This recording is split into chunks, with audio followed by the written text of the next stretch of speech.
Hello student, let us start the next concept, that is the magnetic effect of electric current. आपण magnetic effect, magnet हे सगळ्यांना आपल्याला माहिती आहे. In previous standard सुद्धा we have studied about the magnets and magnetic lines of forces. However, it will be interesting to see if an electric current and magnetic field are related to each other. आता इथे आपल्याला magnetic field आणि electric current हे दोघंही एकमेकांशी कसे relate आहेत, ते रिलेट आहेत.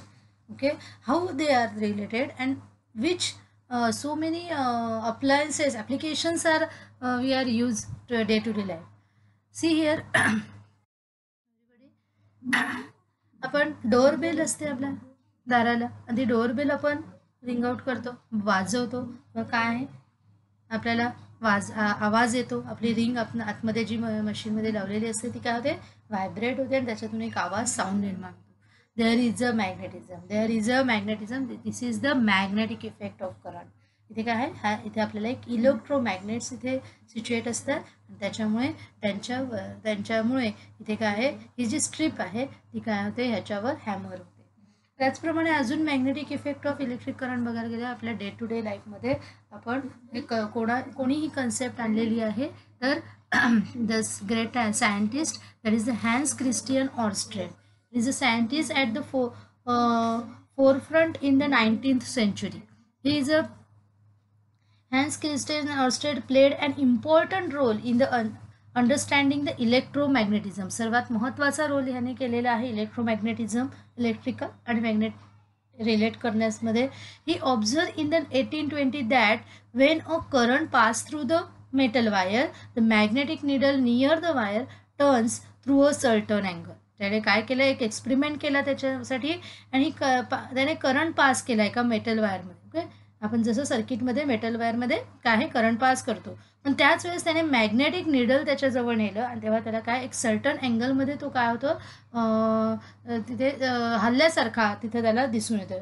ही pointed out the relation between the electricity and magnet. त्याच वेळेस त्याने तिथं मॅग्नेटिझम आणि इलेक्ट्रिसिटीमधलं असलेलं रिलेशन फाइंड आउट करण्याचा पॉईंट केला आणि त्याच्यावर अजून स्टडी केला. Today is the advance technology in the is developed as the consequence. In his honor, the unit of the intensity of the magnetic field is termed as the Ørsted. त्याच्यामुळे intensity जी आहे इलेक्ट्रिसिटीची, magnetic करंटची, ती काय आहे, ऑर्स्ट्रेडच्या ऑर्स्ट्रेडच्या ऑनरला ऑर्स्ट्रेड अशी दिलेली आहे. Okay, unit दिलेलं आहे. एक्झॅक्टली एक्सपेरिमेंट केला, जेव्हा एखादा हे मॅग्नेटिक निडल आहे, कंपास निडल, आणि इथे एका बॅटरीला आपण एक सर्किट जॉईन केलं, एक बल्ब आहे, मला स्विच ऑन केलं. जेव्हा इथे स्विच ऑन होईल तेव्हा लगेच काय होईल, करंट फ्लो व्हायला स्टार्ट होईल. फ्लो जेव्हा होतोय आणि त्याच्याजवळ जर मॅग्नेटिक निडल नेलं तर लगेच काय होतं, तो डिफ्लेक्ट होताना दिसतोय.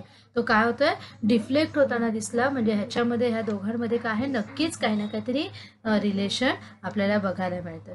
बघा, त्याचप्रमाणे सेअर त्याने आणखीन एक एक्सपेरिमेंट केला इलेक्ट्रोमॅग्नेटिझम ही कन्सेप्ट सांगण्यासाठी. आणि काय केलं, हा नेल एक घेतला आणि त्या नेलला काय आहे, काय एखादी वायर काय केली, इन्सुलेटेड कॉपर वायर काय केली, त्याला पूर्ण गुंडाळली आणि नुसतीच कॉपर वायर घेतली. आता ह्या जर नेल आपण आयर्न ऑब्जेक्टकडे, म्हणजे समजा इथं पिन्स आपण घेतल्या, त्या पिन्सच्या जवळ आपण नेण्याचा प्रयत्न केला तर ते स्टिक होतील का, तर ते स्टिक होत नाही. पण ह्या वायर्सला काय केलं आपण, बॅटरी म्हणजे इलेक्ट्रिक करंट पास केला, याला काय आहे, इलेक्ट्रिक करंट पास केला तर तिथे काय इलेक्ट्रिसिटी निर्माण होईल, ह्याच्यामध्ये इलेक्ट्रिसिटी निर्माण होईल. आता हा आयर्न नेल समजा जर ह्याच्याकडे नेला तर काय होणार आहे, ऑटोमॅटिकली तिथे काय होईल, तिथे आपल्याला काय दिसतील, ह्या सगळ्या पिन्स त्याला अटॅच झाल्या. तर इथे मॅग्नेट कुठे यूज झालेला आहे का, तर नाही, पण हा इलेक्ट्रोमॅग्नेट आहे की जो इलेक्ट्रिसिटी त्या नेलकडे पास झाली तेव्हा त्याने काय आहे, मॅग्नेट जसं एखाद्या लोखंडाला अट्रॅक्ट करतोय तसं बिहेवियर तो करताना आपल्याला दिसून येतो.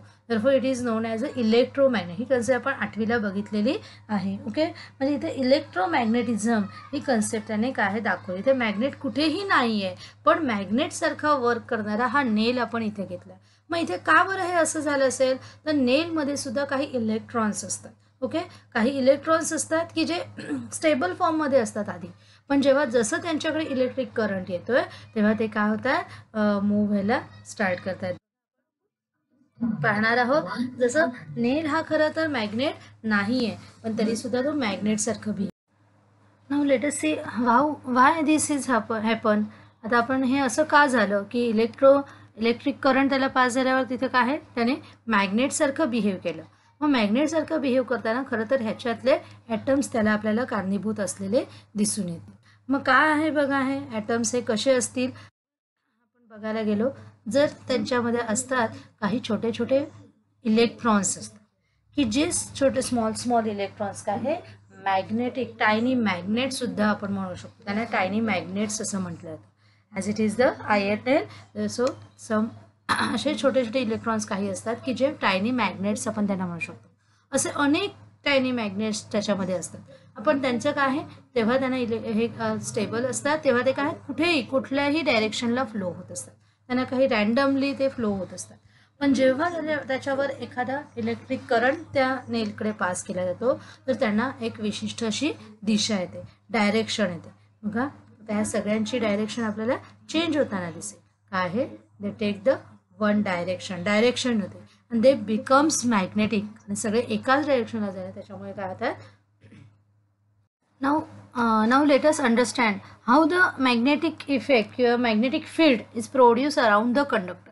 म्हणजे तिथं आपण मगाशी जसं आयर्नेलचं उदाहरण घेतलं, आयर्नेलच्या इथं काय झालं तर इट इज मॅग्नेटिक. त्यांच्यामधले जे टायनी मॅग्नेटिक इलेक्ट्रॉन्स होते ते काय झाले, एकाच डायरेक्शनला फ्लो व्हायला लागले आणि ते काय मॅग्नेटिक झाले. त्याच्यामुळे ते काय अट्रॅक्ट. मग ते मॅग्नेटिक फील्ड कुठल्याही कंडक्टरमध्ये कशी प्रोड्यूस होते ते आपण पाहण्यासाठी एक इथे ॲक्टिव्हिटी करून बघतोय. मग त्या ॲक्टिव्हिटीसाठी आपण एक कॉपर वायर घेतली आहे, एक कार्डबोर्ड घेतलेला आहे, एक की घेतली आहे आणि एक बॅटरी घेतली.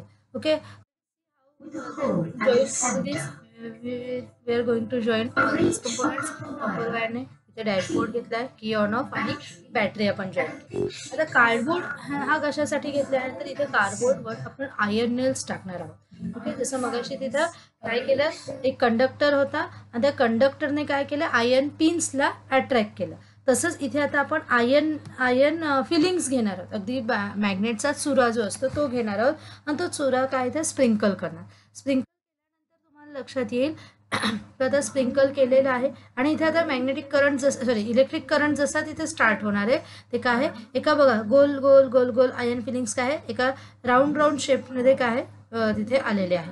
बघा आधी कसं होतं ते स्प्रिंकल केल्यानंतर आपण बघितलं कसेही टाकलेले आहे आणि जसा इलेक्ट्रिक करंट पास होईल तसं काय ते सगळे आयर्न्स काय होतात, एका विशिष्ट डायरेक्शनने आपल्याला काय डायरेक्शन त्यांनी घेतलेली आहे. का बरं, तिथे इलेक्ट्रिक करंट त्यांच्यापर्यंत गेला आणि त्याच्यामुळे तिथे काय ते अट्रॅक्शन पॉवर त्यांच्यामध्ये एक निर्माण झाले. देअरफॉर दे टेकन्स द असे आपल्याला रिंग्स मध्ये आपल्याला त्यांच्यामध्ये दिसून आले मॅग्नेटिक निडल.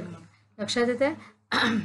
पुन्हा आपण ती करून बघितली, ती ऑफ करून जरी पुन्हा आपण पाहिलं तर ते काय होती, पुन्हा आपण समजा त्याला विस्कळ. आणि आता आपण समजा बॅटरी रिव्हर्स केली तरी सुद्धा आपल्याला काय आता डायरेक्शन काय रिव्हर्स होईल. याची डायरेक्शन आयर्न फिलिंग्स असे आहेत ते काय होतात रिव्हर्स. मग अशी इकडून इकडं अशी डायरेक्शन होती, आता काय झाली बॅटरी आपण रिव्हर्स केली तर ह्याची पण डायरेक्शन आपल्याला काय दिसते, रिव्हर्स झालेली दिसून येते. म्हणजे अशा प्रकारे आपल्याला काय दिसून येते की magnetic field produce around the conductor.